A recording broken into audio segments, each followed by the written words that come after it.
Sejam todos bem-vindos mais uma vez. Esse nosso webinário do Empresário Amigos. Esse nosso grupo tem como objetivo ajudar as pessoas, empresários, agora nesse momento de caos dessa pandemia, a ter melhores ideias, melhores soluções daquilo que estão fazendo no seu dia a dia.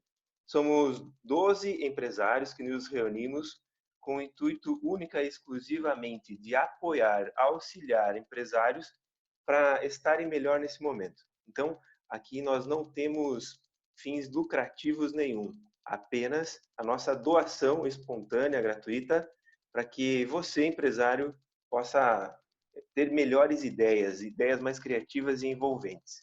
Hoje teremos Marcelo Barros, que é especialista em direito imobiliário e contratual, também Díbulo Calabria, que também é especialista em direito, com especialidade nesse momento vai falar sobre direito empresarial, e Flávio, que vai estar falando com a gente sobre a área comercial, empresarial, isso tudo que faz muito sentido para todos nós, né? Então, cada apresentador vai ter aproximadamente 7 minutos para falar das suas áreas. No final, nós teremos o espaço das perguntas, então se quem tiver perguntas pode deixar no chat, que aí no final a gente vai ter um espaço para perguntas e respostas. E fiquem à vontade, escrevam o máximo possível aí para compartilhar com a gente. Tá? Então, vamos começar por Marcelo Barros, sobre direito imobiliário e contratual. Marcelo, bom dia. Bom dia, Fábio, tudo bem? Tudo bem. Bom dia também aos amigos Flávio, Díbulo e aos convidados que estão aqui presentes hoje. Eu gostaria inicialmente, mais uma vez, de ratificar, né, e parabenizar todos por fazer parte dessa nossa iniciativa, porque realmente, nesse momento de crise, uma das coisas que mais tem se mostrado importante é a ajuda mútua entre empresários e pessoas no geral. Então, agradecer a presença de vocês aqui e por estarem comigo nesse projeto que é tão valioso.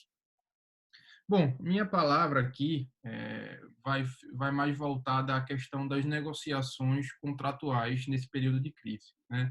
A gente sabe que com uma dificuldade dos empresários em funcionar de forma normal, né, tendo a possibilidade de presencialmente se dirigir às suas empresas, de produzir efetivamente, de conseguir, né, fazer vendas em um volume igual, semelhante, ou prestar serviços em volume igual ou semelhante ao que se verificava antes de março, quando deu start na pandemia aqui no Brasil, né?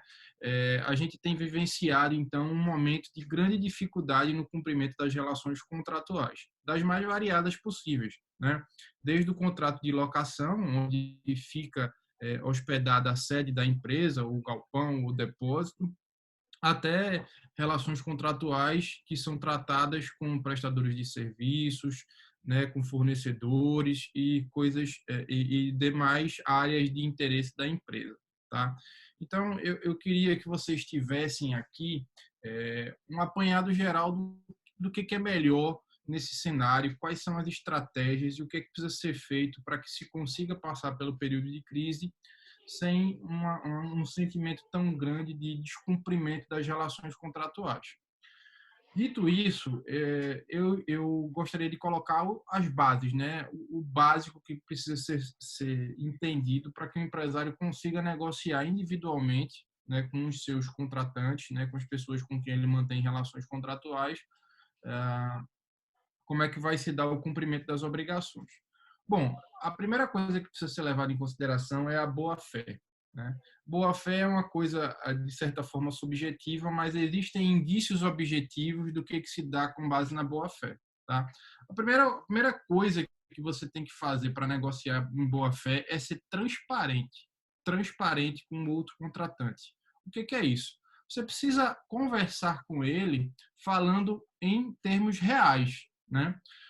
A desculpa pandemia, ela tem sido muito ventilada por todo mundo, mas nem sempre ela é real, tá? Tem muita gente que está buscando renegociar contratos sem existir uma causa, um fato gerador realmente suficiente para tanto, tá? Algumas empresas nunca tiveram uma presença de venda necessitando o uso, né, de imóveis, enfim, já tinham uma presença digital muito grande, então não estão sendo tão afetadas. Outras conseguiram readaptar o seu negócio para o online, têm faturado tão bem quanto, às vezes até um pouco mais, né? Outras empresas, apesar de estarem tendo uma queda do faturamento em razão da pandemia, ainda conseguem cumprir seus compromissos em pontualidade, sem a necessidade de dilação de prazo para pagamento. Então, nesse cenário, não há muito sentido em você renegociar contratos que você continua utilizando, né? Obviamente que aqueles contratos que se tornaram pouco produtivos para você, os quais você não está se utilizando deles necessariamente, e aí o outro contratante está tendo uma vantagem indevida, eles precisam ser revistos. Mas aqueles contratos que se mantêm em certo grau de normalidade, você tendo a condição de fazer o adimplemento pontual dele, não há razão inicial para que você busque uma renegociação só pelo fato de existir uma crise econômica mundial, tá? Se você não foi afetado de forma tão direta com os efeitos da crise, você não precisa dilatar pagamentos, porque aí você começa a entrar em uma escala em que você complica toda uma cadeia produtiva em sequência. Se eu começar a renegociar o meu contrato com um dos meus fornecedores ou com um prestador de serviço, ele vai ter que começar a renegociar contratos com outras pessoas, e aí esse ciclo se torna muito viciado, e a economia como um todo ela deixa de circular de forma plena e de forma que seja interessante para todo mundo, porque a economia circulando bem, ela gera vantagens para todos. Então, a gente precisa negociar em boa fé, tá? Se eu tenho realmente uma situação de dificuldade, não consigo fazer o pagamento, não consigo cumprir todas as obrigações que foram estabelecidas contratualmente em razão da pandemia, aí eu tenho que realmente chegar na mesa, chamar o meu contratante e conversar com ele. Olha, nesse momento eu não tenho condições, houve uma mudança muito grande aqui na lógica contratual, esse contrato se tornou muito oneroso para mim, tá? Eu preciso realmente da sua ajuda nesse momento para que a gente consiga manter essa relação de trato sucessivo. Vamos conversar. Quais são as alternativas que você me dá? Tá? Diante de uma situação de onerosidade excessiva, em que um contrato se torna muito difícil de cumprir para uma das partes, aí cabe uma negociação. E a negociação ela precisa ser sincera, ela precisa ser transparente. As pessoas precisam, né, saber que este momento exige sacrifícios mútuos. Tá? Tem uma pergunta aqui e eu acho que daria para a gente responder desde já, né? Marcelo, como negociar contrato oferecendo bonificação ao meu cliente se no meu negócio não tive o mesmo dos governos, ou seja, os impostos não sofreram bonificação alguma? Olha, eu acho que primeiro a gente precisa ter em mente o seguinte, que o empresário ele precisa estar preparado no momento em que ele se predispõe a ingressar em um investimento, que ele tem que ficar um pouco alheio a todas as questões externas, tá? A gente ficar só olhando para um ambiente externo e não pensar em estratégias para conseguir dar vazão às nossas demandas é muito perigoso. Porque sempre vai ter um empecilho externo que vai nos prejudicar. O governo é só um deles. Só a alta carga tributária brasileira, por si só, já é um grande empecilho que todos os empresários eles precisam, de certa forma, tentar se adaptar. Então, o fato de o governo não ter dado tantas benesses tributárias, né, nesse momento de crise, não faz com que o empresário fique engessado e não precise pensar em formas alternativas de conseguir continuar tocando o seu negócio.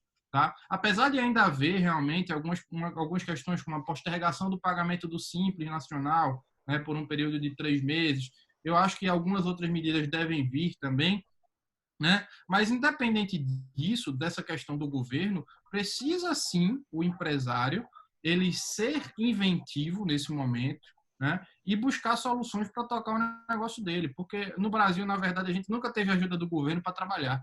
Então, agora, nesse momento de crise, principalmente diante de toda a divergência política que está havendo, que a gente vai ter essa ajuda tão esperada há tantos anos. Então, realmente, ele precisa renegociar os contratos, porque aí, se ele for partir por essa ideia de terra arrasada, ele vai ficar com um problema junto ao governo, vai transportar isso para as relações privadas dele, vai acabar que ele não vai conseguir passar pela crise, entendeu? Se eu insistir de forma muito dura em não querer renegociar nada diante de uma situação em que há necessidade de renegociação, eu não vou conseguir passar pela crise, entendeu? Então, eu acho que as balizas da renegociação são essas: a boa-fé, saber analisar quais são os contratos em si que se tornaram onerosos demais para um dos lados e renegociar, esteja eu na posição de prestador de serviço, esteja eu na condição de tomador de serviço, enfim, esteja eu na condição de locatário, locador, aquilo que se tornou oneroso demais precisa ser revisto, e as duas partes elas precisam estar abertas a esse tipo de discussão, tá? Bom, essa minha palavra inicial, eu gostaria de passar a palavra novamente para o amigo Fábio Teles. Maravilha, Marcelo, muito obrigado do que você fala. Então, nos mostra a importância do empresário ser proativo. Independente do momento que nós estamos passando, é importante saber o que nós estamos tendo como responsabilidade e partir em direção a um melhor resultado, né? Mas tendo essa proatividade. Obrigado, Marcelo. Vamos entender um pouquinho mais sobre a área comercial. Ele tem especialista nisso, a vida toda trabalhou fortemente nessa questão comercial, na área empresarial. Por gentileza, Flávio. Bom dia a todos. Então, alguém me ouvindo? Sim, estamos te ouvindo. Ótimo. É porque não está aparecendo na minha tela a minha câmera, por isso que eu estranhei. Mas eu estou aparecendo na câmera principal para vocês? Ou só está Fábio Teles? Está aparecendo para todo mundo aqui. Está estranho, porque eu não estou... Eu estou aparecendo? Bem, Assim, eu trouxe aqui pode começar. uns tópicos para a gente trabalhar. E eu vou compartilhar a tela para que a gente possa... Pronto, está aparecendo a tela?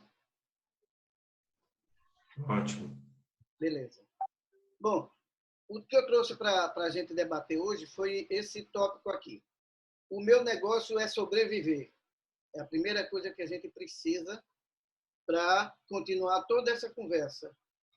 Tudo que o Marcelo falou só faz sentido se a gente sobreviver, naturalmente. E quando eu falo a gente sobreviver, eu estou me referindo à pessoa jurídica, ao CNPJ, ao negócio. Então, a primeira pergunta que a gente faz é: manutenção ou conversão? O que é isso? Manutenção de clientes ou a conversão para tornar pessoas em nossos clientes, profissionais, empresas em nossos clientes. Então, que ações a gente poderia manter para criar a manutenção? Então, o primeiro tópico que eu trago é o relacionamento. Oferecer algo gratuito e de qualidade ao nosso cliente. Não se faz relacionamentos superficiais. Você tem que trazer coisa de relevância, algum conteúdo, algum serviço que atraia de fato o cliente. Então, eu botei aqui, por exemplo, escolas. Ela pode entregar videoaula, e-book, conteúdos. Se for escola para crianças, conteúdos direcionados para os pais, orientando como tratar as crianças nesse período de confinamento. Se for comércio, um outro exemplo, oferecer máscara gratuita para seus clientes, distribuir, ou seja, um mimo, alguma coisa que mantenha o relacionamento aceso. Porque após a pandemia, ou melhor, que a pandemia não vai passar, após o confinamento, quando tiver a retomada, o cliente vai lembrar de você que manteve um relacionamento firme e sólido com ele. Outra coisa que é bem relevante é conteúdos que gerem autoridade. Estude e ofereça a seus clientes qualidade. Então, se você não tem a técnica de oferecer esse conteúdo através de vídeo, de e-book ou mesmo numa ligação, procure as opções. O Google vai oferecer algumas orientações nesse sentido. Ou nós, aqui mesmo do Empresário Amigo, você pode procurar em particular e a gente pode dar algumas dicas nesse sentido. Mas é importante que você leve um conteúdo com autoridade, ou seja, gerar autoridade para você. Não adianta você falar daquilo que não entende, porque não vai gerar autoridade. A conversão, na verdade, ela fica em segundo plano. É um outro passo. Por quê? Porque é muito mais fácil e barato manter o cliente do que converter. A conversão exige investimento em marketing. Demanda tempo para você conquistar aquela pessoa. E o seu cliente que já existe, ele já tem fidelidade. Então, fica mais fácil e mais barato você mantê-lo na sua carteira. Até porque você vai precisar de caixa. Então, para você ter caixa, você precisa manter esses clientes. Outro fator que precisa ser pensado e repensado, já foi falado aqui bastante, a própria Manu trouxe isso para a gente a semana passada, sobre priorizar as despesas e os investimentos. Não sair gastando à toa e cobrindo despesas se elas não são prioritárias. Então, recomendo que repense todos os seus custos, faça uma planilha se você não tem, relacione aquilo, o que é prioridade, e siga à risca a sua cartilha. Tudo isso é, como é que diz? Receita de sobrevivência. Uma outra alternativa que eu coloquei aqui, que a gente pode pensar, também já pesquisei no Google, tem várias alternativas, é criar serviços ou vendas de produtos recorrentes para sustentar e manter o negócio. O que significa receita recorrente? É algo contratual que você faz e aquela receita passa a ser gerada mensalmente. Então, você faz, por exemplo, uma prestação de serviço, onde a pessoa paga mensalmente aquele serviço. Aquilo vai te gerar uma receita fixa todo mês, que dê para garantir pelo menos a manutenção do seu negócio. Então, basicamente, minhas dicas são essas. Foram breves, mas que eu acredito que são fundamentais para a manutenção do seu negócio. Então, Fábio, é isso. Eu vou fechar aqui o slide para passar a palavra de volta para você. Legal, maravilha. Obrigado, Flávio. Com a tua experiência em mercado, de fato, como colocar a mão na massa para que a gente possa se sustentar nesse momento. Excelentes dicas. Obrigado, Flávio. Agora, vamos entender um pouquinho mais com o Díbulo Calabria sobre o direito empresarial. Marcelo nos trouxe também questões de contratos, de que forma fazer. Flávio trouxe agora essa questão de mercado, qual a melhor estratégia ou uma das estratégias para a gente estar ativo agora, pelo menos pagando as contas. E, Díbulo, por gentileza, agora é contigo. Obrigado, Fábio. Cumprimento a todos aí os colegas que participam aí desse projeto, um projeto absolutamente voluntário e auxiliar os empresários que estão passando por dificuldades durante essa pandemia. Mandar um abraço a todos os convidados que participam aí do webinário. Eu sou advogado empresarial, atuo no mercado há mais de 10 anos. Sou sócio do Calabria Veloso Advogados, escritório com sede aqui em Recife. E vou trazer hoje aqui para a mesa de debate uma questão que anda, inclusive, em paralelo com parte do que o Marcelo falou, que é a questão contratual, só que voltada mais para a análise preventiva e blindagem, tanto de problemas com relação à empresa, ou também, e de forma acumulativa, é possível também, na perspectiva do empresário. É natural que com a confecção da pessoa jurídica, ou seja, com o arquivamento da pessoa jurídica na junta comercial, de natureza empresarial, obviamente, os empresários comecem a fazer negociações diretamente através dessa pessoa jurídica, porque, afinal de contas, é uma pessoa autônoma diante da figura de empresário. Mas, nesse momento da pandemia, e isso eu venho trazer aqui porque eu estou recebendo relatos nesse sentido, a gente percebe que os empresários estão se utilizando também de algumas ferramentas, de algumas práticas que podem levar à fragilização dessa personalidade jurídica. Ou seja, eles estão se utilizando de alguns subterfúgios, né? De algumas possibilidades que a gente pode futuramente se deparar com problemas jurídicos. Ou seja, eles estão colocando em xeque justamente o motivo da pessoa jurídica que está à frente deles, que é gerar uma diferenciação do que é o patrimônio empresarial e do que é o patrimônio do empresário. É muito importante a gente trazer isso à baila, porque em determinados momentos isso daí entra numa situação de vício tal ao empresário que ele começa a efetivamente não mais praticar a diferenciação, o que é empresa e o que é empresário, ou seja, o que é a pessoa jurídica e o que é o sócio, ou se ele for um empresário individual. Isso é muito perigoso. Então, em razão disso, eu trago aqui para a gente o debate sobre a necessidade de uma atuação preventiva contratual, sobretudo nos quadros da documentação societária, e também uma atuação de blindagem empresarial. Então, a gente tem aí duas fases. Uma fase inicial, que ela é de natureza preventiva, antecipatória. Essa atividade ela é extremamente importante para poder evitar que futuramente o problema aconteça, mas futuramente, acaso infelizmente a gente se depare com situações que o empresário ele surgiu como empresário, surgiu como pessoa jurídica baseada em documentos com alguns vícios, documentos que trouxeram algumas omissões, documentos que não favoreceram tanto o empresário ao intento empresarial dele, a gente vai ter que passar, se acontecer essa situação, efetivamente é uma blindagem posterior. Essa blindagem posterior ela pode se dar de maneira ampla, ou seja, ela pode acontecer sob o aspecto empresarial, ela pode acontecer sob o aspecto trabalhista, ela pode acontecer sob o aspecto tributário, ela pode acontecer inclusive sob o aspecto, e aí é uma subsegmentação de empresarial, sob o aspecto de marcas e patentes. Eu vou focar aqui na questão empresarial societária, porque com relação à trabalhista temos um colega que pode falar muito bem disso, e sobre a questão tributária, se eu for me dialogar sobre isso, talvez perca um foco sobre a necessidade que eu venho trazer aqui para a gente.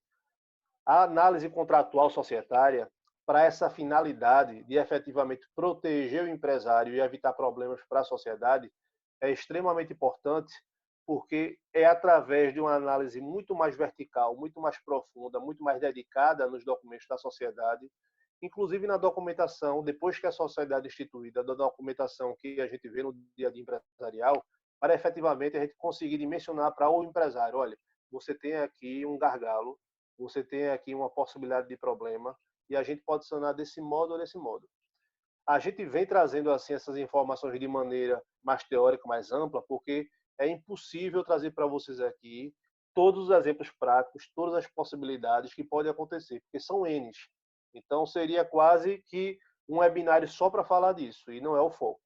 Mas existe efetivamente esse leque de problemas. Então é extremamente importante que nesse momento o empresário, já que em determinadas situações o empresário está com uma movimentação menor, ele resguarde um tempinho para poder olhar, tomar cuidado, analisar, se for o caso, chamar um advogado de sua confiança para ele mergulhar nessa dimensão que é extremamente complicada do direito societário. Olhar realmente os documentos da sociedade, olhar também os documentos produzidos pela sociedade durante a atividade empresarial, para verificar quais são as brechas que podem prejudicar e o que é que se pode ser feito para poder facilitar. Por quê? Qual é a consequência disso? E aí é importante prestar atenção nessa situação. Se acontecer futuramente de existir algum tipo de cobrança de débito diante da sociedade, esse débito ele pode ser jogado para a figura dos sócios se ficar efetivamente comprovado que houve algum tipo de confusão patrimonial onde viu na atividade empresarial desenvolvida. Na prática, o que é que vai ser argumentado? Vai ser argumentado que não existia uma pessoa jurídica e existia uma pessoa natural, ou seja, uma pessoa física do empresário, e cada um tinha seu patrimônio. Não. O que acontecia é que existiam essas duas figuras que ficavam constantemente em fluxo de troca de patrimônio.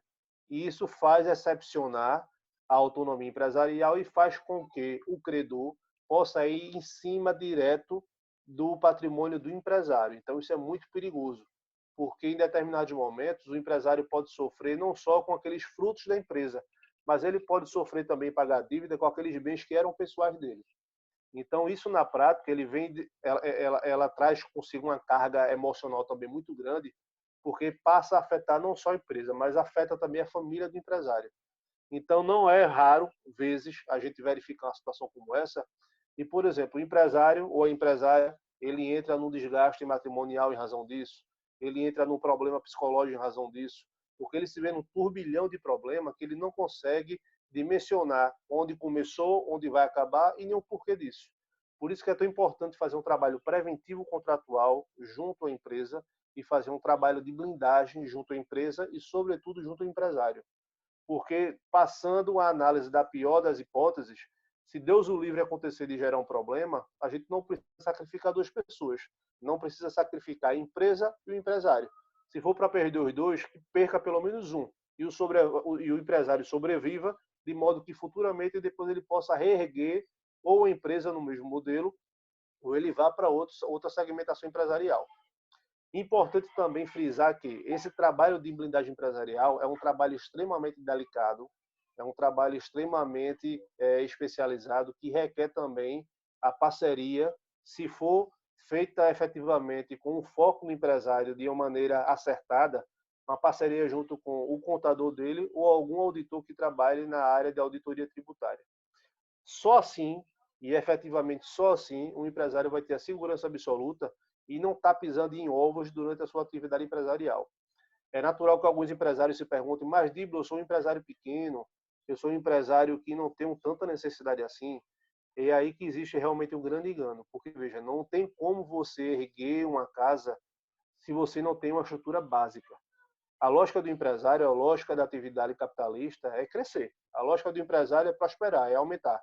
Se ele não tiver uma base, efetivamente, que ele olhe para baixo e diga, olha, eu estou aqui seguro, eu vou crescer de maneira exponencial, mas não vou perder aqui a minha estabilidade, em algum momento isso vai dar problema. E quanto mais tempo demorar para ele resolver isso, maior vai ser o problema. É aquela história, problema prorrogado é problema aumentado. Então, tomar muito cuidado com isso, tá bom? Essas são minhas considerações nesse momento e passo a palavra aqui ao amigo Fábio. Maravilha, Digo. Obrigado por nos orientar sobre isso. Como você falou, é extremamente comum ver empresários que apenas querem vender e colocar dinheiro no bolso, né? Isso é uma grande armadilha. Se não pensada, logo no futuro ele mesmo cai na própria armadilha que ele criou. Isso. Bacana. Obrigado, Digo. Então, agora vamos para algumas perguntas e respostas. Vamos começar com perguntas para Marcelo Barros. Digo, você já está com o microfone aberto, você pode perguntar para ele? Deixa eu verificar aqui. Vocês estão me ouvindo bem? Sim. Pronto, eu tinha desconectado aqui.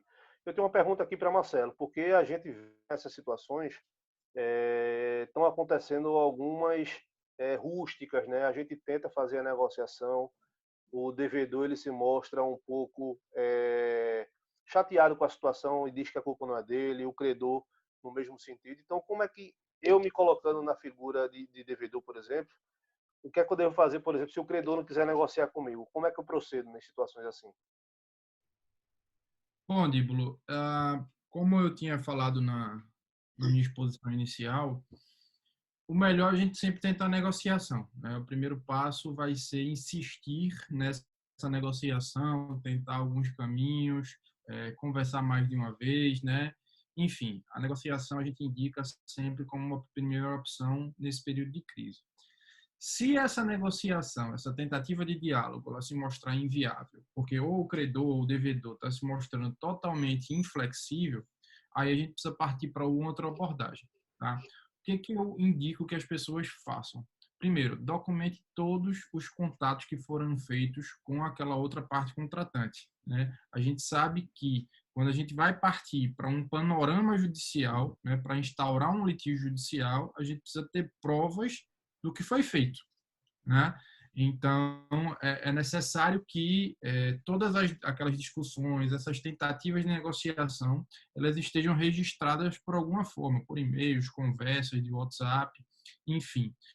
O que eu acho importante antes de a gente ajuizar uma ação, em muitos casos, não todos, obviamente, mas eventualmente notificar a outra parte. Aí pode ser um envio de uma carta pelos correios com um aviso de recebimento, para que ela justifique o porquê, né, num prazo aí de 5 dias ou 10 dias, eventualmente, para que ela justifique o porquê, de forma financeira, ela não está querendo rever o contrato. Aí eu me tomo naquela primeira fala que eu tive. A lógica da renegociação ela vai existir a partir do momento em que há um desbalanço entre a prestação que está sendo ofertada, né, por uma parte e a contraprestação que está sendo exigida da outra. Há uma onerosidade excessiva. Então, vamos pegar um exemplo prático aqui. As escolas. muitas escolas ficaram sem querer renegociar o valor das mensalidades, né, alegando que tinham custos, mantinham custos altos para poder fazer jus à estrutura escolar, né? Mas a gente sabe que a partir do momento em que eu não posso funcionar, eu diminuo drasticamente os meus custos. Então, a notificação aí seria interessante para mostrar que as partes deram a chance da outra, né? Uma parte deu chance à outra para que justifique. Se isso não for realmente viável, é pleitear judicialmente, né? Baseado também, inclusive, num pedido liminar, a revisão do valor com uma documentação robusta. Então, se você tiver um momento de incapacidade financeira, produza documentos no sentido de que você não pode pagar, de que houve redução do faturamento, né? Para que a gente consiga essa revisão do valor das prestações contratuais. Tá? Então, basicamente, esse é o trabalho que tem que ser feito. Legal. Flávio, uma pergunta também para Marcelo. Seu áudio, Flávio. Sim, tem uma pergunta para Marcelo, eu anotei aqui, deixa eu ver. Marcelo, bom, seria assim, quais os princípios da negociação em tempos de crise? Eu sei que você falou disso, mas eu queria que você pontuasse e esmiuçasse um pouco melhor isso, para a gente entender quais os princípios da negociação em tempos de crise. Bom, falando de forma bem direta e sem me alongar muito, primeiro, a boa-fé, né, negocial, falar de forma transparente entre as partes, mostrar qual é a real situação da empresa, não tentar tomar vantagem do momento para conseguir vantagens indevidas, né, se aproveitar do momento para conseguir vantagens indevidas, né? Então, o primeiro ponto é a boa-fé, essa é a base inicial.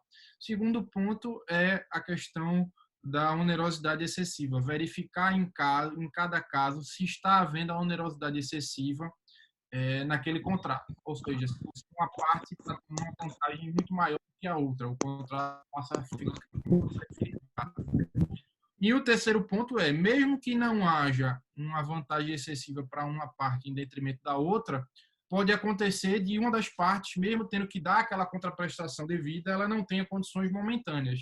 E aí é preciso que haja uma relação de parceria entre as partes, aquela parte que está ali não está conseguindo fazer as prestações, né, contratuais, ela precisa de uma ajuda momentânea, entendendo que lá na frente ela vai precisar repor, né, aquilo que ficou pendente durante esse período de pandemia. Então, resumidamente, boa-fé, né, a verificação se há ou não onerosidade excessiva, e o terceiro é uma relação de parceria contratual entre as partes, ok? Show de bola. Muito bem, Marcelo. Muito obrigado. Agora vamos direcionar as perguntas para o Flávio. Marcelo, talvez já tenha uma pergunta aí que possa fazer para Flávio. Seu áudio tá fechado. Certo. Vamos lá. Flávio, por que a manutenção de clientes é prioridade atualmente? Queria que você me explicasse aí essa questão da conversão, qual a diferença entre manutenção e conversão, o que é mais vantajoso? Marcelo, como eu tinha falado lá na exposição, a manutenção do cliente é o que você já tem em mãos, já tem, vamos dizer assim, conquistado a sua carteira de cliente. Então, manter essa carteira de cliente, ela se torna muito mais fácil e mais barato do que você converter em novos clientes, conquistar novos clientes. Porque conquistar novos clientes significa investir basicamente em marketing para aparecer, depois você gerar alguma relevância com autoridade para conquistar aquele cliente. Tudo isso demanda custo e tempo. Então, o esforço que você deve ter em manutenção de cliente, ele é muito mais rápido e muito mais, vamos dizer assim, econômico, que tem relação com a questão de custo, com relação à saúde do seu caixa. Então, é importante que você se dedique a manutenção de cliente. E, para isso, tem várias estratégias. O tempo aqui é curto para a gente falar em tudo, mas estamos disponíveis lá no grupo E quem tiver necessidade de mais informações a esse respeito, a gente pode repassar. Díbulo, uma pergunta para o Flávio. Eu tenho aqui uma pergunta. Na verdade, eu tinha formulado uma, mas eu tenho uma que talvez seja até mais interessante.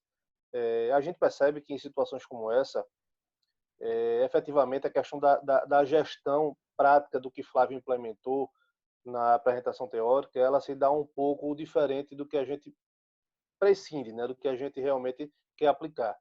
Então, eu queria, Flávio, que tu me falasse como é que a gente pode fazer isso na prática. Como é que a gente pode desenvolver isso na prática? Você diz a gestão do negócio, Digo? Isso. Em tópicos práticos, para poder a gente otimizar. Porque às vezes a gente percebe que o empresário não tem um plano, né? Isso. E a gente trazendo exemplos, fica até melhor para a gente perceber como desenvolver isso na prática. Mas você, na sua fala anterior, você terminou respondendo parte dessa pergunta.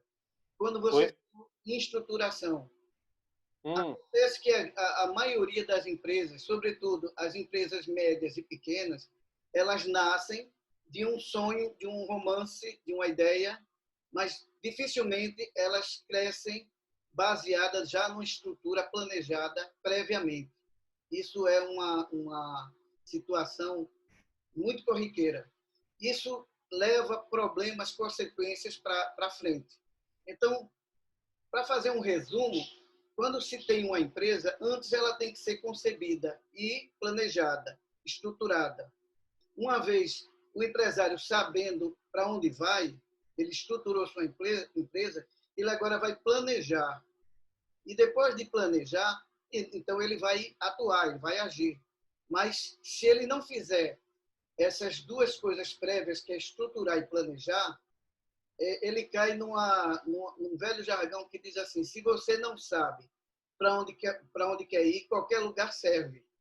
Então, é importante que o gestor, antes de começar seu negócio, ele estude o negócio, ele estruture e planeje. Basicamente, esses 3 pontos: estudar, estruturar e planejar seu negócio. Muito bom. Muito bom. Então, Flávio, vamos perguntar agora para Díbulo. Pode começar com você? Pode ser. Díbulo, você falou em manter segurança, parcerias entre empresas e tal. Se você pudesse fazer um resumo, assim, para a gente ter tópicos, 3 tópicos, vamos dizer assim, interessantes, para memorizarmos e daí esmiuçarmos posteriormente em consultorias que, eventualmente, faremos com os outros consultores. Que seria, vamos lá. Como firmar com segurança parcerias para alavancar a minha empresa. Perfeito. A primeira coisa que eu digo aos empresários é esquecer de relação contratual verbal. Isso é suicídio empresarial. Infelizmente, no mundo que a gente vive, aquela história do avô da gente no fio de bigode já não serve muito. Então, tem que ser tudo colocado em papel e, não raras vezes, tem que ser levado a registro no órgão competente para arquivamento, seja em junta comercial, seja em cartórios, enfim. Então, o que é que eu sugiro? E aí, pegando a tua fala de 3 tópicos. Tem 3 ferramentas interessantes para parceria e são colocadas em situações distintas. A primeira ferramenta que eu acho interessante é aquela pessoa que ela tem uma empresa e aí ela pode ser uma limitada, ou então ela pode ser, inclusive, até um MEI, né? Ele pode ser um EIRELI, e ele quer desenvolver uma parceria, mas aquela parceria ele não quer dar certa formalidade, ele não quer instituir uma solenidade, ele quer fazer uma coisa só um pouco amarrada. O que é que eu sugiro? Fazer um termo de parceria. Esse termo de parceria é simplesmente colocar no papel as regras do jogo, né? Colocar as dimensões de deveres e obrigações de cada parceiro e a finalidade da parceria, que obviamente deve ser o oferimento do lucro e o rateio. Então, de maneira bem sucinta, o termo de parceria tem esse esqueleto e é possível fazer para aquelas pessoas que têm as empresas constituídas, não querem constituir uma empresa que é a finalidade comum da parceria, querem manter suas empresas individualmente e querem traçar um caminho paralelo lá na frente, finalizar quando acabar efetivamente o objetivo da empresa, da parceria. E isso é através de um termo de parceria. Existe uma segunda possibilidade que o pessoal chama de SPE, que é a Sociedade de Propósito Específico. Essa sociedade ela é muito utilizada ultimamente para fazer parcerias em e-commerce. Então, a gente verifica isso em situações, por exemplo, que o empresário tem uma empresa X, o outro empresário tem uma empresa Y, mas eles querem constituir uma outra pessoa jurídica para essa finalidade específica. Então, vejam, que diferentemente da parceria, aqui existe a solenidade de se criar uma terceira empresa. Essa terceira empresa ela vai ter um prazo determinado de existência ou ela vai ter um propósito específico feito a própria denominação legal dela diz. Quando acontecer isso, a empresa ela vai se encerrar. Então, tem essa possibilidade. Tem algumas características próprias, mas aí realmente eu precisaria de um pouco de mais tempo. Essa é a SPE. E tem a SPC, que é a Sociedade por Conta de Participação. Essa sociedade de conta de participação, a gente acha que é uma coisa de outro mundo, mas é muito comum no dia a dia da gente. Por exemplo, quando você vai comprar, por exemplo, um flat, quando você vai comprar um empreendimento que você compra na planta, você está sendo sócio de um empreendimento que na figura para a sociedade, né, para a divulgação, na verdade, quem é o empreendedor é aquela empresa de engenharia, é aquela empresa de construção. Mas, na verdade, existe a figura do sócio ostensivo, que nesse exemplo que eu estou dando, por exemplo, é a empresa de construção, é a empresa de empreendimento, e existe o sócio oculto, que no caso é a pessoa que pagou na planta por aquele empreendimento. Qual é a lógica aqui? A lógica é, existe uma sociedade que só aparece um sócio, o outro sócio fica oculto, seja porque ele não quer aparecer ou porque o ostensivo, no caso aqui a construtora, não quer que ele apareça, para não perder o foco da publicidade no mercado, certo? Nessa sociedade, o sócio ostensivo é o único sócio que vai aparecer perante todos, inclusive perante terceiros obrigacionais, como a parte tributária, a parte trabalhista, a parte empresarial, e se der essa sociedade de modo que esse oculto ele coloque dinheiro na sociedade, ele não apareça, mas lá na frente aconteça o rateio do lucro. A lógica aqui, diferentemente da SPE, é que um dos sócios não quer aparecer, ou então o outro sócio não quer que ele apareça. Seja porque ele não quer perder o foco do empreendimento, ou porque aquele investidor é uma pessoa que não vai trazer boa visão para o empreendimento. Nessa possibilidade, depois, se der algum tipo de problema, o sócio oculto, ele não vai pagar naquele momento inicial por algum problema.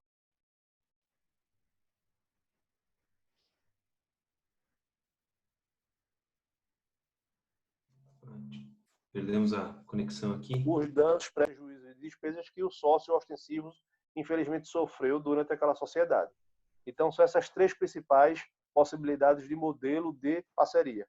O primeiro, no primeiro degrau da escada, é o termo de parceria, feito entre duas sociedades que não constituem uma terceira sociedade e se dá de maneira pouco solene, mais contratual. A segunda possibilidade, é um segundo degrau, é a SPE, Sociedade de Propósito Específico. São duas sociedades, duas pessoas jurídicas, na verdade, que constituem uma terceira, os dois aparecendo e essa terceira aparecendo como sendo a união das duas. Acabando a finalidade dessa terceira, ela se encerra. E a sociedade em conta de participação, que é o último degrau desses três exemplos.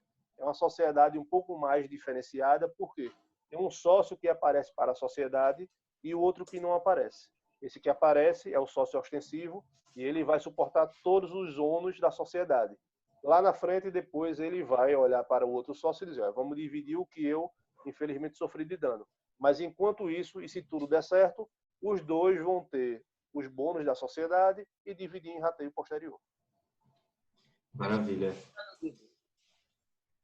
Marcelo Barros, pode fazer a pergunta para a Díbulo?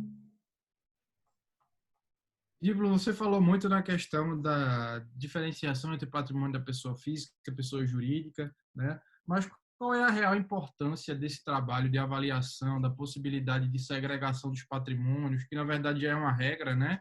Mas qual é a importância de você conseguir manter, de fato, esses dois patrimônios segregados para evitar situações posteriores em que o empresário ele é afetado? Então, essa blindagem patrimonial, qual a importância de se fazer uma avaliação nesse sentido?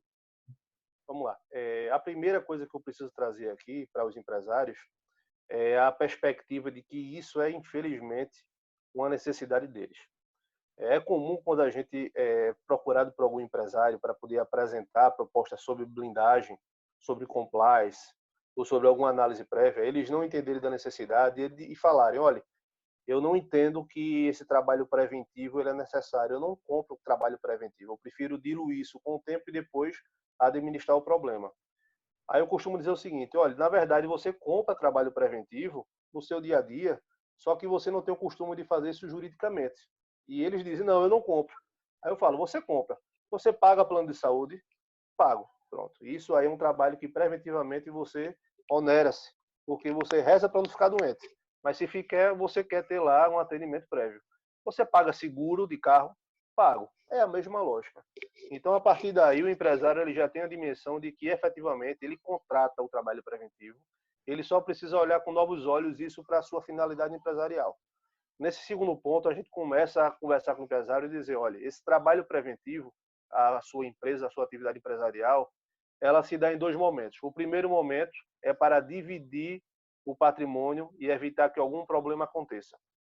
Isso vai ocorrer através de um trabalho extremamente delicado, olhando toda a documentação da sua empresa, toda a documentação produzida pela sua empresa durante 5 anos, e a partir disso a gente vai passar para uma segunda análise. Qual é a segunda análise? Ela é condicional. A gente cria um cenário. A gente fala o seguinte, você empresário, se infelizmente em determinado momento você perceber que a sua empresa ela não está girando, ou se efetivamente essa empresa ela chegar no momento de declínio, esse patrimônio que você recebeu justamente em razão da sua atividade empresarial, ele está comunicado de maneira viciada com a sua empresa. Se ele ficar na dúvida, a gente já consegue demonstrar para ele que, se ele pegar esse patrimônio que ele recebeu em razão da atividade empresarial desenvolvida por ele, seja um prolabore, seja divisão de lucro, seja o que for, para criar outra empresa, ou seja, aquela empresa inicial dele fechou, mas ele tinha um dinheiro guardado, ele tinha o patrimônio pessoal dele, e ele quer pegar esse patrimônio dele e construir outra empresa, a gente demonstra que entre essas duas empresas pode acontecer um problema e isso vai demandar problema comercial, problema empresarial, problema tributário, chamado da sucessão. Perdão. A questão da sucessão empresarial, ela passa por essa identificação da autonomia empresarial, quando o empresário ele fecha uma empresa e abre outra. E isso tem como elo justamente a necessidade da blindagem. Se não for feita uma blindagem correta, se não for feita uma análise preventiva e prévia, né, dessa situação, infelizmente o empresário ele vai estar jogado à própria sorte. E eventualmente, quando acontecer uma demanda judicial de teor trabalhista, o que não é raro em situações empresariais, e uma demanda também de execução fiscal, o que é também comum, vai ser muito fácil, por exemplo, do procurador da Fazenda argumentar uma sucessão empresarial, argumentar que houve uma confusão patrimonial, o empresário pagar pessoalmente por essa dívida, ou então perante a Justiça do Trabalho, que o empresário já é fragilizado perante essa justiça, de ter que pagar também com seus bens pessoais em razão de uma dívida empresarial. Então, esse problema é muito grave, ele é muito denso. O empresário, preventivamente, ele não tem dimensão desse problema, mas ele passa a ter dimensão desse problema quando ele enfrenta de cara um processo. Então, é muito importante a gente ter essa conversa com o empresário, criar esse cenário para ele e demonstrar, olha, isso acontece no dia a dia. Se você não sofreu, certamente você sabe de uma pessoa que já sofreu. E isso é consequência de uma não blindagem ou então de um trabalho de blindagem mal feito. Então, é mais ou menos assim que o empresário ele toma pé, ele toma conhecimento e passa a admitir um trabalho de prevenção e blindagem. Obrigado pela pergunta, Marcelo. Ok, gente, o Fábio teve que sair, ele tinha uma outra reunião em seguida, extrapolou o horário dele, então eu estou assumindo.